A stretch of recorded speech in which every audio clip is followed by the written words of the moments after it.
Hello friends, welcome back our channel Samrat education hub. तो जैसा कि आप लोगों को पता है कि कल आपकी इंग्लिश ग्रामर की पहली क्लास थी और आज हम वही दूसरी क्लास शुरू करने जा रहे हैं। जिस कल आपकी जो पहली क्लास थी उसमें मैंने आपको पढ़ाया था कि आप कैन कुड का यूज़ कैसे करेंगे। कैन को आप किसी से रिक्वेस्ट करने के लिए भी यूज़ कर सकते हैं। ये सारी चीज़ें मैंने कैन और कुड का यूज़ बताया था कि कैन को आप प्रेजेंट में यूज़ करेंगे और कुड को आप पास्ट में यूज़ करेंगे। ऐसे मे, मस्ट और माइट का भी मैंने आप लोगों को बताया था। ठीक है, ये चीज़ें मैंने आपको बताई थी कि मे को आप क्या करोगे, पॉसिबिलिटी बताने के लिए यूज़ कर सकते हो। ठीक है, और माइट को आप किसके लिए यूज़ करते थे? माइट को आप लेस पॉसिबिलिटी बताने के लिए, जहाँ कम पॉसिबिलिटी बतानी हो। ठीक है, और मस्ट को आप कहाँ यूज़ करते थे? जहाँ आप बहुत ज़्यादा पॉसिबिलिटी बता रहे हो, वहाँ पे आप मस्ट को यूज़ करते थे। और कैन को आप पावर, एबिलिटी, कैपेसिटी के लिए यूज़ करते थे। और कुड को भी आप पावर, एबिलिटी और कैपेसिटी के लिए यूज़ करते थे। बट कुड को किस में यूज़ करते थे? पास्ट के लिए यूज़ करते थे। ठीक है, और कैन को प्रेजेंट के लिए। ठीक है, और कैन को आप थ्योरेटिकल पॉसिबिलिटीज़ के लिए भी यूज़ कर सकते थे। कुड को आप रिमोट पॉसिबिलिटी के लिए यूज़ करते थे। और कैन को आप परमिशन के लिए भी यूज़ करते थे, मैंने बोला था आप लोगों को। तो ये चीज़ें मैं आपको कल करा चुकी थी। मैंने कल आपको 2 वर्ब बताई थी। वह हमारी वर्ब क्या होती है? मेन वर्ब होती है, हेल्पिंग वर्ब होती है, ऑक्सिलरी वर्ब होती है। ये सारी चीज़ें मैं आप लोगों को बता चुकी थी और उसमें मॉडल ऑक्सिलरी वर्ब था जो जो मैंने आपको 5 करा दिए थे। कैन, कुड करा दिया था, मे, माइट, मस्ट करा दिया था मैंने आप लोगों को। Hopefully you all are clear और आप लोगों को अच्छे से समझ आ गया होगा। ठीक है, तो आज हम अपनी आज की क्लास पर चलते हैं, मूव ऑन करते हैं और आगे के टॉपिक करेंगे। ठीक है, जैसा कि मैं आप लोगों को हमेशा बोलती हूँ कि आप क्लास में आते ही, जब भी आप हमारी क्लास किसी भी फॉर्म में सुनते हैं, रिकॉर्डेड सुनते हैं, लाइव लेते हैं, क्लास किसी भी लेते हैं, तो आपको सबसे पहले हमारी क्लास को लाइक करना है। सबसे पहले लाइक करो। आप लोग जितने लाइक करोगे हम लोगों को उतना मोटिवेशन मिलेगा। देन आप कमेंट कर सकते हो, बता सकते हो आप लोगों को क्लास कैसी लगी। और ऑल्सो इससे भी हम लोगों को मोटिवेशन मिलेगा। आप शेयर करोगे और लोगों को भी पता चल जाएगा इस चैनल के बारे में, उनकी भी कुछ हेल्प हो जाएगी आई थिंक। ऐसा होता है ना कि कभी किसी लोगों को किसी का अच्छे से समझ आता है, और किसी को किस टीचर का समझ आता है, किसी को किस टीचर का समझ आता है, तो क्या पता किसी की हेल्प हो जाए। और आप चैनल को जितना हो सके सब्सक्राइब कर लो और बेल आइकन को प्रेस करो ताकि आपको क्लास का नोटिफिकेशन मिल जाए, या चैनल पर जो भी क्लास डले या जो भी कुछ लाइव चले उसका नोटिफिकेशन आप लोगों के पास सबसे पहले पहुंच जाए। और जितने भी ग्रुप आप लोगों ने ज्वाइन किए हुए हैं ना, उसमें आप इस क्लास का लिंक शेयर कर सकते हैं या इस चैनल का लिंक शेयर कर सकते हैं। ठीक है, आप लोगों को सजेस्ट कर सकते हैं कि सम्राट एजुकेशन हब पर आपको क्वालिटी एजुकेशन मिलती है और बिल्कुल फ्री ऑफ कॉस्ट। तो मैं आप लोगों को हर रोज़ बोलती हूँ, ये मेरी आप लोगों से हम्बल रिक्वेस्ट है कि आप like, comment, share and subscribe कर दिया कीजिए ताकि हम लोगों को उससे मोटिवेशन मिल जाए और हम आप लोगों के लिए और भी अच्छे से अच्छा कंटेंट प्रोवाइड करवाएं। और ये जैसे कि आप लोगों को क्यूआर कोड शो हो रहे हैं, उनमें से ये हमारे व्हाट्सएप ग्रुप से जुड़ने के लिए है। इसको आप जैसे ही स्कैन करोगे ना, इस क्यूआर कोड को आप जैसे ही स्कैन करते हो, आप हमारे व्हाट्सएप ग्रुप से जुड़ जाओगे। इस क्यूआर कोड को जैसे ही आपने स्कैन किया, आप हमारे यूट्यूब चैनल पर पहुंच जाओगे। उसकी प्लेलिस्ट खुल के आप लोगों के सामने आ जाएगी। अलग से प्लेलिस्ट बनाई हुई है, मैथ्स की अलग है, हिंदी की अलग है, रीजनिंग की अलग है, इंग्लिश की अलग है, देन पॉलिटी की अलग है, मूल विधि की अलग है, हिस्ट्री अलग है, हिस्ट्री के भी पार्ट्स हैं अलग अलग है, करंट अफेयर्स की अलग प्लेलिस्ट बनी हुई है। तो आपको कोई प्रॉब्लम नहीं होगी कुछ भी चीज़ ढूंढने में। जितना हम आपको प्रोवाइड करवा पा रहे हैं, आई थिंक वो बेस्ट है और सबसे अच्छा कंटेंट हम आप लोगों को प्रोवाइड करवा रहे हैं। तो बस मुझे आज के लिए इतना ही कहना था आपको। अब हम अपने टॉपिक पर चलते हैं, मूव करते हैं अपने क्वेश्चंस पर, अपने नेक्स्ट टॉपिक्स पर, और उनको करते हैं स्टार्ट। ठीक है, जैसा आप लोग देख रहे हो, मैंने कल आप लोगों को कैन कुड बता दिया था, मे, मस्ट और माइट बता दिया था। ठीक है, अभी मैं स्टार्टिंग में बता के आई थी दोबारा से कि ये क्या होते हैं, थोड़ा थोड़ा मैंने बता दिया था। तो अब हम शुरू करते हैं। अब हम करेंगे सेल। सेल और विल। सेल और विल को आप फ्यूचर के लिए यूज़ करते हो, याद हो आपको, फ्यूचर टेंस में भी आप सेल और विल को यूज़ करते हैं। ठीक है, और ये मॉडल्स भी होते हैं सेल और विल। सेल का प्रयोग आप फर्स्ट पर्सन के सब्जेक्ट के हिसाब से करते हैं। जैसे आई के साथ आप सेल लगाते हैं, वी के साथ आप सेल लगाते हैं। याद है आपको, मैंने मतलब टेंस में हम जब पढ़ते हैं तो हम बोलते हैं कि प्लूरल्स के साथ आपका सेल लगेगा और सिंगुलर के साथ आपका क्या लगेगा, सिंगुलर के साथ आपका विल लगता है। ये हम टेंस में करते हैं, अगर नहीं भी किया तो कोई प्रॉब्लम नहीं है। इसके बाद हम नेक्स्ट टॉपिक टेंस ही लेके आएंगे, ठीक है। और फ्यूचर के किसी कार्य को व्यक्त करने के लिए किया जाता है। मैंने जैसा कि आप लोगों को पता है शैल और विल का यूज़ किस लिए होता है कि आपको फ्यूचर का कोई काम बताना है, और फर्स्ट पर्सन सब्जेक्ट के साथ होता है, first second third. First person, second person और थर्ड पर्सन। फर्स्ट पर्सन क्या होता है, जो अपने बारे में बात करता है, आई वी, ठीक है, ये क्या हो गया, फर्स्ट पर्सन हो गई। सेकंड पर्सन क्या होता है, जो आपके बारे में बात करेगा, किसी दूसरे के बारे में, यू, योर, ये सारी चीजें, आप, तुम, ठीक है। थर्ड पर्सन क्या होगा, ही, शी, ये क्या होते हैं, ये थर्ड पर्सन होते हैं। आई होप आप लोगों को क्लियर हो गया। एनी, नेम, इट, ये सारे क्या हो गए, हमारे थर्ड पर्सन हो गए, ठीक है। फर्स्ट पर्सन वो जो अपने बारे में बात करेगा, सेकंड पर्सन वो जो दूसरे की बात करेगा, और थर्ड पर्सन वो जो किसी अन्य की बात कर रहा है, ठीक है। वह ये करता था, वह वो करता था, ठीक है। ये सारी चीज़ें हो गई। नोट, शेल का प्रयोग कभी भी सेकंड पर्सन के साथ नहीं होता। सेल को हम कभी भी सेकंड और थर्ड पर्सन के साथ यूज कर ही नहीं सकते। सेल को हम किसके साथ यूज नहीं कर सकते, सेकंड पर्सन के साथ। जैसे सब्जेक्ट यू है और थर्ड पर्सन के सब्जेक्ट दिख गए, ही, शी, इट, दे के साथ कमांड, आदेश, ठीक है, प्रॉमिस, थ्रेट, डिटर्मिनेशन और कंपल्शन, एडवाइस को व्यक्त करने के लिए किया जाता है। इसी प्रकार के वाक्यों में विल का प्रयोग एवं बी के साथ होता है। अब तुम ये मत सोचना कि भाई वी के साथ हमेशा सेल ही लगेगा, लेकिन अगर हमें किसी को कमांड देना है, किसी को आदेश देना है, प्रॉमिस करना है, किसी से, किसी को धमकाना है, थ्रेट देना है, उसको उसका संकल्प बताना है कि उसका डिटर्मिनेशन कितना है, ये सब चीज़ें बतानी, कंपल्शन बताना है, एडवाइस देनी है, तो हम वी के साथ किसका यूज़ कर सकते हैं, विल का यूज़ कर सकते हैं। तो हम क्या कर सकते हैं, वी के साथ विल का यूज़ कर सकते हैं। Got it? ये हमारा नोट है, इसको आप अच्छे से पढ़ेंगे, ठीक है। नेक्स्ट आप लोगों के रूल नंबर 2 आप लोगों के सामने आपको स्क्रीन पे विजिबल हो रहा होगा। रूल नंबर 2 आप क्या कहता है, लेटस या लेट्स से शुरू होने वाले इंपेरेटिव सेंटेंस के क्वेश्चन टैग्स में भी सेल का प्रयोग होता है। जो भी सेंटेंस आपको लेटस से या लेटस से शुरू होने वाले हैं, इंपेरेटिव सेंटेंस बोलते हैं उनको, जिनके पीछे क्वेश्चन टैग भी होगा, उसमें भी आप सेल का यूज़ क्या कर सकते हो सेल का यूज़। आप क्या कर सकते हो, उनमें सेल का यूज़ कर सकते हो, ठीक है। कंपल्शन बताना होता है, डिटर्मिनेशन बताना, जैसे I will work hard and score good marks. I will work hard and score very good marks या स्कोर एक्सीलेंट मार्क्स। कंपल्शन बताना है, you will shall be here for the meeting, ठीक है। आपको किसी से प्रॉमिस करना है, आप बोल देते हो जैसे I will help you come what may. Threat देना है, किसी को धमकाना है, बोलते हो ना आई विल पनिश यू, ठीक है। ये सारी चीज मैंने इसके एग्जाम्पल्स बता दिया आपको। अब फर्स्ट पर्सन के साथ सेल ही लगाओगे, मैंने जैसे बोला आप ये नहीं लिख सकते,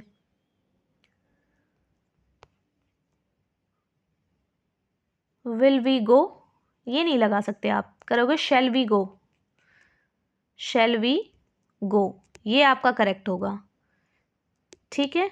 ये वाला और ये वाला आपका गलत हो जाएगा।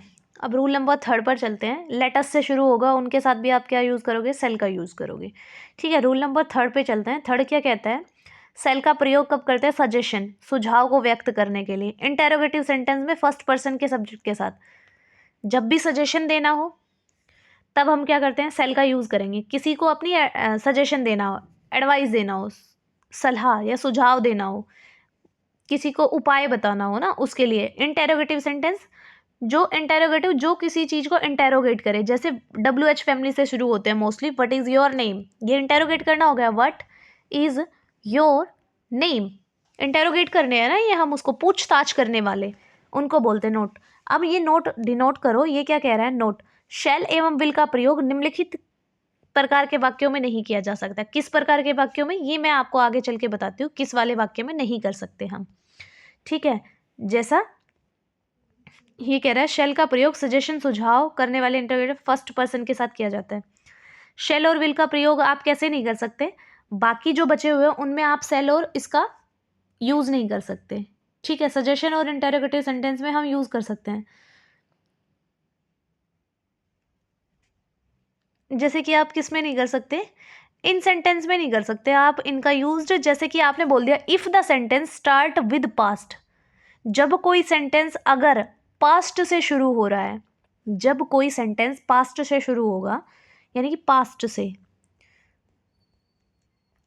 से शुरू होगा ना, तो आप उसमें शैल का यूज नहीं कर सकते। किसका? सेल और विल का यूज नहीं कर सकते। ये शायद इसमें ना, हाँ, जब भी आपकी ये बनी है इसमें टाइप नहीं हो पाया या मिस प्रिंट हो गया होगा, टाइप नहीं कर पाया, बट मैं लिख के बता देती हूँ। जब भी कोई सेंटेंस पास्ट से शुरू होगा तो आप सेल और विल का यूज नहीं कर सकते। मैंने आपको स्टार्टिंग में बताया था कि ये फ्यूचर के लिए यूज होता है। अगर सेंटेंस स्टार्ट हो रहा है पास्ट से तो आप वुड और शुड का यूज कर सकते हैं, ठीक है। ये रूल सिर्फ एप्लीकेबल किस में है? मॉडल वर्ब के लिए है। ये रूल किसके लिए एप्लीकेबल है? मॉडल वर्ब के लिए, टेंस के लिए नहीं है ये, ठीक है।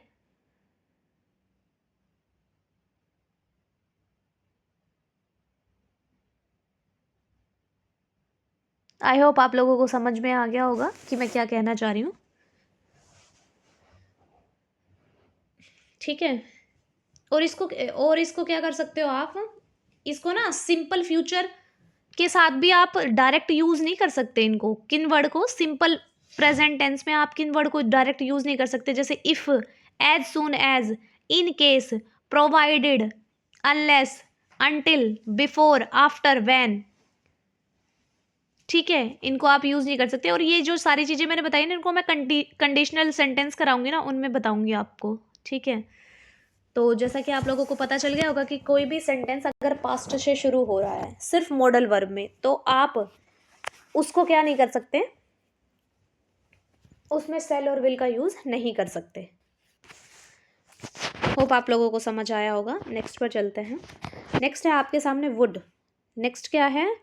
वुड आपको दिखाई दे रहा है स्क्रीन पे। वुड का प्रयोग पास्ट हैबिट को व्यक्त करने के लिए किया जाता है। वुड का यूज क्या करते हैं? पास्ट को बताने के लिए। वुड का हमेशा यूज होगा पास्ट में। पास्ट हैबिट जब बतानी है, पास्ट की आदतें जब आप बताओगे तो आप वुड का यूज करोगे, ठीक है। रूल नंबर 2 क्या कहता है कि वुड का प्रयोग प्रेफरेंस, किसी की प्रेफरेंस देने से या चॉइस बताने से व्यक्त करने के लिए सामान्यतः ऐसे वाक्यों में प्रयोग किया जाता है। किसका प्रयोग किया जाता है? रादर। किसका प्रयोग किया जाता है? रादर का प्रयोग किया जाता है। आपको अपनी प्रेफरेंस बतानी है कि मेरी प्रेफरेंस ये है, मेरी पसंद ये है, मेरी प्राथमिकता ये है। चुनाव, चॉइस, आपको अपनी चॉइस बतानी है, ठीक है। उसके लिए आप क्या यूज़ करेंगे? रादर का यूज़ करेंगे। किसका यूज़ करेंगे? रादर का यूज़ करेंगे अगर वुड है, वुड वाला सेंटेंस है तो, ठीक है। अगर वाक्य का आरंभ पास्ट से होता है तो वाक्य आगे भी पास्ट में ही रहेगा। विल का पास्ट टेंस होता है वुड। विल का पास्ट क्या होता है? वुड। विल का पास्ट क्या होगा? वुड। अगर कोई टेंस, आपने टेंस शुरू किया, कोई टेंस स्टार्टिंग में पास्ट से शुरू हो रहा है तो वो आगे कंटिन्यू भी किस में होगा? कंटिन्यू किस में चलेगा? वो पास्ट में ही चलेगा। किस में चलेगा? पास्ट में चलेगा। उसको आप फ्यूचर में चेंज नहीं कर सकते, ठीक है। और विल का पास्ट क्या होता है? वुड होता है। विल का पास्ट क्या होगा? वुड होगा। और सेल का पास्ट क्या होता है? शुड होता है। आगे चल के बताऊंगी आपको। रूल नंबर 4 क्या कहता है? रूल नंबर 4 देखो क्या कहता है। वुड यूज्ड टू एवं सिंपल पास्ट टेंस, तीनों का प्रयोग भूतकाल के रूटीन एक्शन को दर्शाने के लिए किया जाता है। वुड का आप यूज करते हो या यूज टू का यूज करते हो या सिंपल पास्ट टेंस बनाते हो, इन तीनों का क्या करते हो आप? रूटीन बताने के लिए यूज करते हो। पास्ट टेंस का, जो आपने भूतकाल में कोई भी एक्शन किया है, कोई भी क्रिया की है, कोई भी एक्टिविटी की है, उसका रूटीन बताने के लिए होता है। वुड का भी यूज वही उसमें होगा और यूज टू का भी और सिंपल पास्ट का भी। सिंपल पास्ट आप लोगों को पता है, क्या तुम खाना खा चुके, या खाना खा चुका था, खा चुकी थी, ये सिंपल पास्ट है। मैं स्कूल जाता था आ गया ना, सिंपल पास्ट हो गया ये। मैं स्कूल जाता था, चुका है, चुकी वाला नहीं आएगा, सॉरी, बाय मिस्टेक मैंने बोल दिया।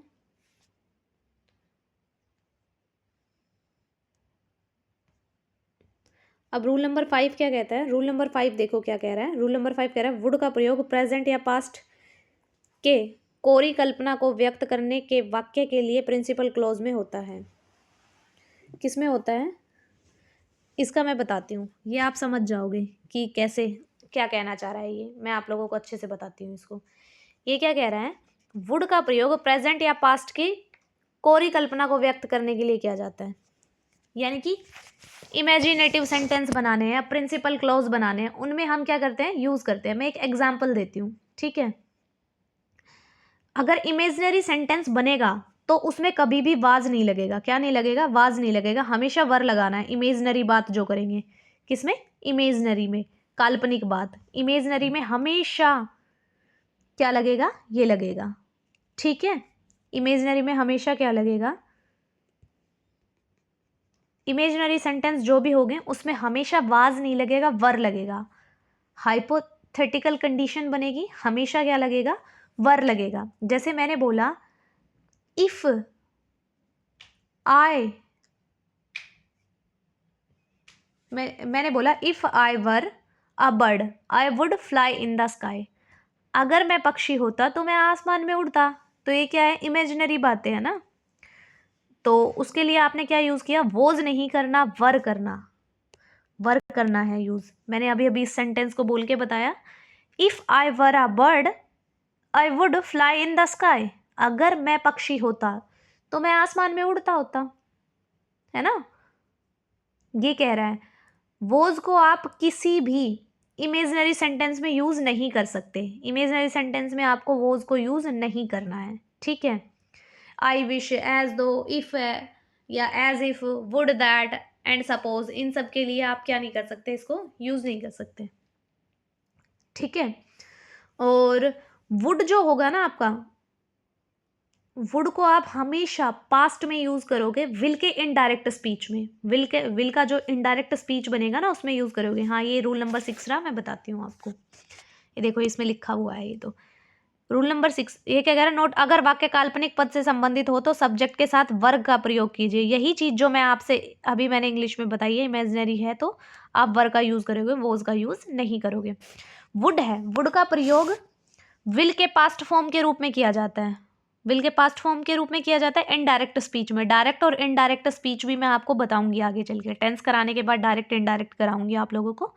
रूल नंबर 7 क्या कहते हैं? वुड का प्रयोग पोलाइट रिक्वेस्ट को व्यक्त करने के लिए किया जाता है। किसी से विनम्र होकर आपको बात करनी है, ठीक है, उसके लिए यूज किया जाता है। पोलाइट रिक्वेस्ट करनी है, जैसे कि आप बोल दो would you help me, would you give give give pen, या आप किसी से कुछ भी मांग रहे हो हेल्प के लिए, आप इसको यूज कर सकते हो। मतलब उसको बिल्कुल पोलाइट रिक्वेस्ट करनी है, ठीक है। वुड डिनोट करता है प्रोबेबिलिटी। वुड क्या डिनोट करेगा? रूल नंबर 8 कह रहा है वुड का प्रयोग प्रोबेबिलिटी यानी कि संभावना व्यक्त करने के लिए बताया जाता है। संभावना, वुड का यूज करते हैं हम। प्रोबेबिलिटी ये लिखा हुआ, ठीक है। रूल नंबर 9 क्या कहता है? रूल नंबर 9 आप लोगों के सामने। रूल नंबर 9 कहता है प्रोबेबिलिटी बताने के लिए हम क्या कहते हैं? ही वुड बी स्लीपिंग, वह सो रहा होगा, वह सो रहा था, या वह सो रहा होगा, ठीक है। वुड का प्रयोग विश, इच्छा को व्यक्त करने के लिए किया जाता है, ठीक है। विश, विश का मतलब क्या होता है? वुड को आप एक्सप्रेस कर सकते हैं विश के साथ, ठीक है। जैसे I wish I am a rich person, ये मेरी विश है ना कि मैं रिच होता, ठीक है। I wish I am a PM our country, ये मेरी इच्छा है ना, ये मैं बता रही हूँ, इसके लिए यूज कर सकते हैं इसको, ठीक है। जैसे I wish India would become a developed country soon, है ना। I wish India would become a developed country soon. जैसे मैं बोलते I wish I would a rich person, ठीक है। वुड लाइक टू का प्रयोग भी आप इच्छा बताने के लिए ही करते हो। वुड लाइक का प्रयोग भी आप क्या करते हो? अपनी विश बताने के लिए करते हो। जैसे I would like to talk to I would like to talk to the officer, ठीक है। जैसे मैंने बोल दिया आई वुड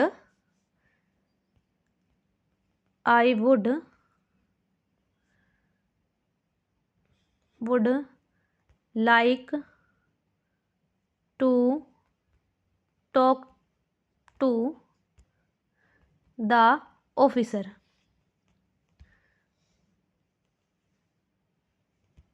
ये इसका एक एग्जाम्पल हो गया, ठीक है, अब हम चलते हैं शुड पर। अब हम किस पर चलते हैं? शुड पर चलते हैं। आपको क्लियर हो गया होगा यहाँ तक। शुड पर चलते हैं। शुड क्या होता है?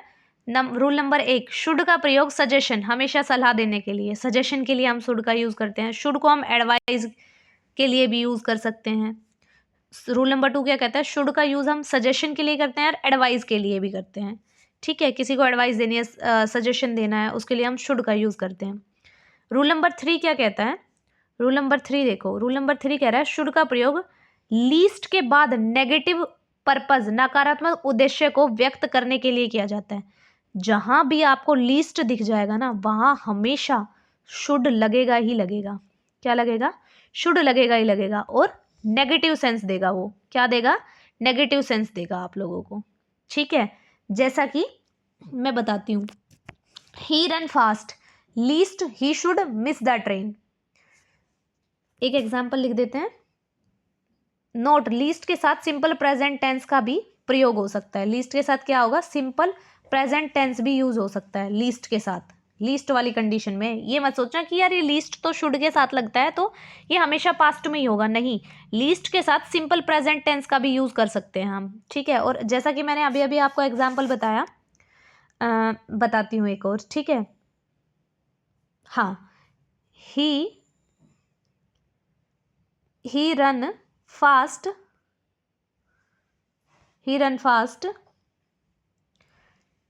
least he should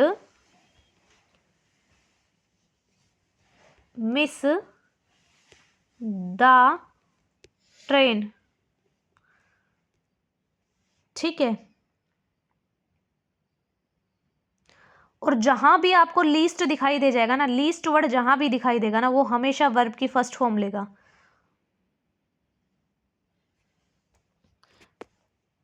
plural form लेगा, प्यूरल तो फॉर्म लेगा। ठीक है, प्यूरल फॉर्म लेगा और सिंगुलर सब्जेक्ट लेगा। और क्या लेगा? सिंगुलर सब्जेक्ट लेगा। क्या लेगा? सिंगुलर सब्जेक्ट लेगा। लीस्ट हमेशा अपने साथ क्या लेगा? वर्ब की फर्स्ट फॉर्म लेगा और प्यूरल फॉर्म लेगा। वर्ब की फर्स्ट फॉर्म लेगा लेकिन प्यूरल फॉर्म लेगा। ठीक है, SEIS वाली। ठीक, और क्या कह रहा है वो? पर उसके साथ सब्जेक्ट क्या होना चाहिए? सिंगुलर होना चाहिए। लीस्ट के साथ हमेशा वर्ब की फर्स्ट फॉर्म होगी, बट प्यूरल फॉर्म होनी चाहिए वो, और सिंगुलर सब्जेक्ट होना चाहिए उसके साथ। ठीक है, ये हमारा हो गया, इसका शुड का हो गया। अब हम पढ़ते हैं O2 को। ठीक है, इसको मैं क्लीन कर देती हूँ ताकि आप लोगों को अच्छे से समझ आ जाए। अब हम पढ़ते हैं O2 को। किसको पढ़ते हैं? इसको पढ़ते हैं। O2 हो गया हमारा। रूल नंबर 1 क्या कहता है? O2 का प्रयोग मोरल ऑब्लिगेशन, नैतिक कर्तव्य या ड्यूटी को व्यक्त करने के लिए किया जाता है।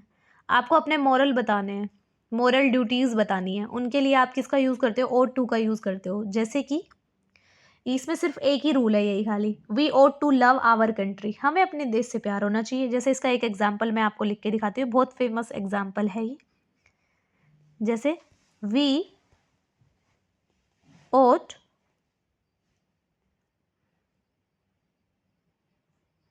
To love sorry everyone our country. ये क्या है? ये एक इसका एग्जाम्पल है। ठीक है, अब मोरल ऑब्लिगेशन और अपनी ड्यूटी बताने के लिए किसका यूज करते हैं? O2 का यूज करते हैं। बस इसमें सिर्फ इतना ही है और कुछ नहीं है इसमें O2 में। तो अब हम बात करते हैं मस्ट की। ठीक है, अब हम बात करते हैं किसकी? मस्ट की बात करते हैं कि मस्ट क्या होता है। मस्ट के बारे में पढ़ेंगे। मैंने पहला आपको बताया था ना, पहला मैंने मे बता दिया था आपको, और मे के साथ भी मैंने मस्ट कराया था। यहाँ डिटेल में बताऊंगी मस्ट को। यहाँ क्या करूँगी? डिटेल में बता देती हूँ मस्ट को कि क्या क्या यूज होते हैं मस्ट के। ठीक है,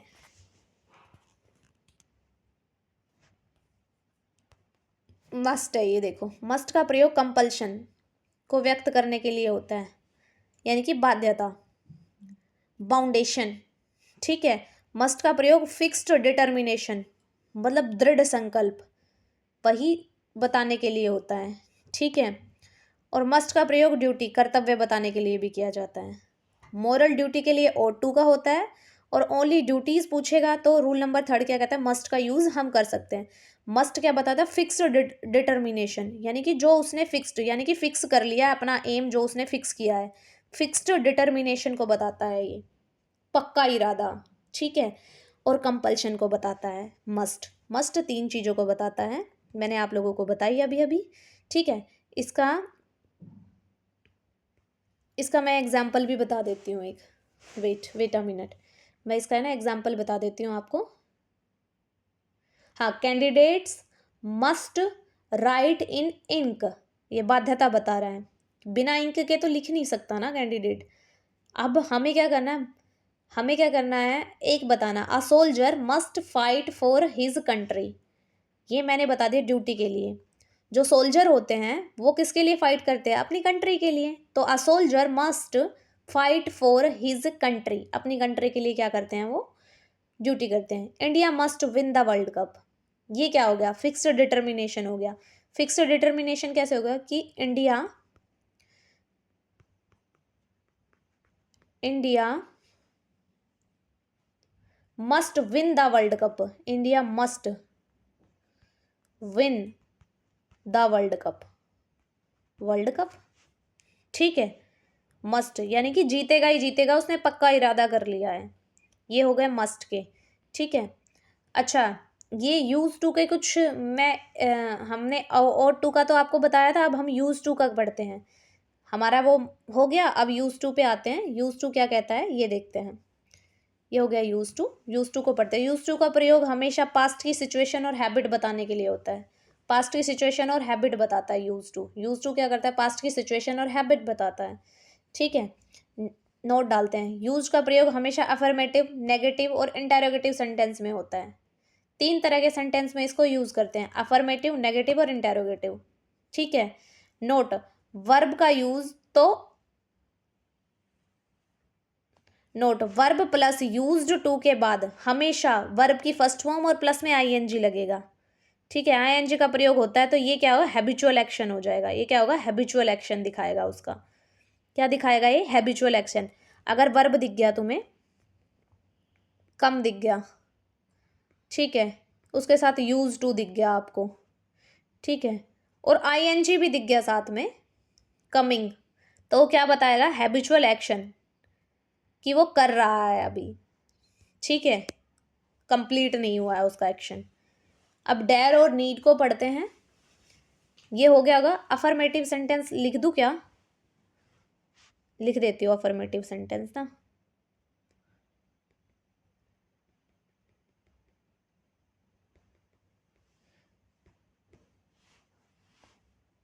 ये देखो अफर्मेटिव सेंटेंस एक लिख देती हूँ ताकि आप लोगों को आसानी हो। नेगेटिव सेंटेंस वो होता है जिसमें नोट आएगा, अफर्मेटिव सेंटेंस जैसे कि he use to come here, हमने अफर्मेटिव लिख दिया,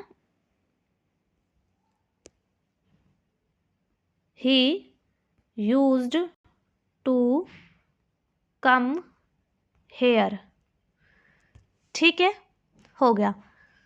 इंटेरोगेटिव होगा तो यही है ना, जो इसके आगे ही मैं डिड लगा दूंगी, जो ये सेम है ना, इंटेरोगेटिव में इसके आगे मैंने क्या लगा दिया, डिड लगा दिया, बस इसी सेंटेंस के आगे, ही यूज टू कम हेयर, ठीक है, बस इसके पीछे क्या लग जाएगा, फिर क्वेश्चन मार्क लग जाएगा अगर डिड लगा दिया तो। नेगेटिव सेंटेंस क्या बनेगा, नेगेटिव बन जाएगा जैसे इसी में लगा देते, ही यूज्ड नोट, यूज्ड के बाद नोट लगेगा और फिर लगेगा टू कम हेयर, ये क्या हो गया हमारा, नेगेटिव बन गया। नेगेटिव में नोट आएगा, इंटेरोगेटिव में आगे हम इंटेरोगेट करने के लिए डिड और ये सब चीजें लगा देंगे, ठीक है, या हम सीधा यूज को भी आगे लगा सकते हैं, यूज्ड को भी आगे लिख सकते हैं। और यूज टू और यूजेस टू का यूज हम कभी भी नहीं कर सकते, किसमें, प्रेजेंट रूटीन दिखाने के लिए, किसका, यूज टू और किसका, यूजेस टू का, यूज हम नहीं करते, क्या दिखाने के लिए? Present action. क्या दिखाने के लिए इनका यूज नहीं कर सकते? प्रेजेंट एक्शन दिखाने के लिए इनका यूज नहीं कर सकते। ठीक है, किनका? यूज टू का और यूजेस टू का। प्रेजेंट एक्शन दिखाने के लिए इनका यूज नहीं हो सकता। Hope are you clear? अब मैंने सेंटेंस भी आपको बता दिया है। डेयर और नीड का बताते हैं, डेयर और नीड पढ़ते हैं। ठीक है, अब देखो, डेयर का मतलब होता है दुस्साहस व्यक्त करना और नीड का मतलब होता है जरूरत। नीड का मतलब होता है जरूरत और डेयर का मतलब क्या होता है? दुस्साहस व्यक्त करना। यानी कि इनको हम क्या कर सकते हैं? दोनों को हम मेन वर्ब के लिए यूज कर सकते हैं एज वेल एज मॉडल। इन दोनों को हम मेन वर्ब में भी यूज कर सकते हैं और मॉडल में भी यूज कर सकते हैं। ठीक है, नीड क्या एक्सप्रेस करता है? रिक्वायरमेंट, यानी कि उसको क्या क्या जरूरत है। नीड यही एक्सप्रेस करेगा कि उसकी रिक्वायरमेंट क्या है। और जो डेयर है वो चैलेंज और करेज को बताएगा। करेज यानी कि बहादुर। डेयर किस किस को बताता है? ये डेयर है, ये किसको बताएगा? करेज, करेज। ठीक है, और चैलेंज। और नीड किसको बताता है? नीड किसको बताता है? नीड बताता है रिक्वायरमेंट्स, रिक्वायरमेंट्स। ठीक है, उसको क्या जरूरत है उसको बताता है। नीड और डेयर को हम कैसे यूज कर सकते हैं? एज अ मेन वर्ब भी यूज कर सकते हैं, मॉडल दोनों ही रूप में होता है। ठीक है, डेयर, नीड और मेन वर्ब एवं मॉडल दोनों ही रूप में हो सकता है। ठीक है, नीड एवं डेयर का उपयोग हम मॉडल के रूप में भी कर सकते हैं पॉजिटिव वाक्यों में। मॉडल के जब भी हम मॉडल में यूज करेंगे तो हमेशा पॉजिटिव में सेंटेंस में यूज करेंगे। किस में करेंगे? पॉजिटिव सेंटेंस में यूज करेंगे। अगर डेयर और नीड का प्रयोग पॉजिटिव वाक्य में हो तो उसके बाद हमेशा टू के साथ क्या लगेगा? जब भी पॉजिटिव वाक्य में होगा तो टू के साथ वर्ब की फर्स्ट फॉर्म लग जाएगी। टू के साथ क्या लगेगा? वर्ब की फर्स्ट फॉर्म लगेगी। जब भी डेयर और नीड का यूज होगा किसी सेंटेंस में तो हमेशा ये याद रखना, जब भी डेयर और नीड का यूज होगा किसी सेंटेंस में तो हमेशा, और पॉजिटिव सेंटेंस होना चाहिए तो हमेशा टू के बाद वर्ब की फर्स्ट फॉर्म लगेगी। अगर नीड और डेयर का प्रयोग हेल्पिंग वर्ब के रूप में होगा तो नेगेटिव वाक्य में नीड एवं डेयर के बाद टू का प्रयोग नहीं होगा। जहां आपको टू देखने को मिल जाए और पॉजिटिव वाक्य हो, पॉजिटिव हो, तो इसका मतलब क्या है? वो एज अ मॉडल यूज हो रहा है। क्या हो रहा है? एज अ मॉडल यूज हो रहा है। जब भी नीड और डेयर हेल्पिंग वर्ब के रूप में यूज होगा, हेल्पिंग वर्ब के रूप में, तो वो नेगेटिव सेंटेंस होगा और उसके बाद टू नहीं दिखेगा आप लोगों को। ठीक है, तो क्या होगा? हेल्पिंग वर्ब की तरह यूज कर रहे हैं हम नीड और डेयर का। ठीक है, मेन वर्ब की तरह यूज करेंगे तो टू लगा दिखेगा उनके बाद। अब ये देखो, जैसे जैसे अब मैं बताती हूँ कि अगर हमें किसी से प्लीज बोला है, रिक्वेस्ट करनी है, ठीक है, ये सब चीजें बतानी है तो किस किस सेंटेंस का यूज करते हैं? मॉडल्स का किस किस का यूज करते हैं? ये देखो, कैन का यूज करते हैं फ्रेंडली रिक्वेस्ट के लिए, can I take your bike.